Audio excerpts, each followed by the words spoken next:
रियासती भरिसां क़ौमी शाहरा बाईपास ते ताज पेट्रोल पंप वटां कराची खां ईंदड़ तेज़ रफ़्तार कार जे पोयां खां मोटरसाइकिल सवारनि खे ज़ोरदार टक्कर लॻण सबबि हादसो थी पियो।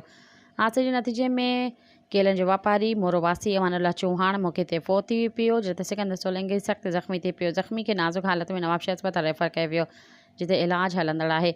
इन सिलसिले में ॻोठ कंडो सोलंकी वासी ज़ख़्मीअ जे भाउ गुलाब सोलंकी ॿुधायो त भाउ सिकंदर सोलंकी नुशर फिरोज़ खां फ़ौती अमानुल्लाह चौहान संगत जी मोटरसाइकिल ते सवार थी कंडियारू शादी तकरीब में वञी रहिया हुआ त रियासती भरिसां ताज पंप वटि ओचितो पोयां खां तेज़ रफ़्तार कार ज़ोरदार टक्कर हंयो। उन नतीजे में अमानुल्लाह चौहान मौके ते फ़ौत थी वियो, जिते सिकंदर सोलंकी सख़्तु ज़ख़्मी थी पियो, जंहिंखे नाज़ुक हालत में नवाबशाह अस्पताल रेफर कयो वियो आहे। ॿिए पासे इतला ते रियासती पुलिस वाक़े वारे हंधि तां फ़ौती ऐं ज़ख़्मियुनि खे खणाए अस्पताल पहुचायो, जितां कानूनी घुर्जुनि बाद लाश वाटसन हवाले कयो वियो। राब्तो करण ते रियासती पुलिस ॿुधायो त कार सवारनि खे हिरासत में वरितो आहे, जिते ज़ख़्मी खे इलाज लाइ लेटर पिणु जारी कयो वियो आहे। अस्पताल में फ़ौती जे वाटसन जे अचण सां रोज़ राड़ो मची वियो आहे।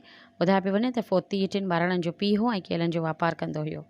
सब्सक्राइब कयो अवामी न्यूज़ HD खे ऐं ताज़ा तरीन ख़बरुनि लाइ ॾिसंदा रहो अवामी न्यूज़ HD।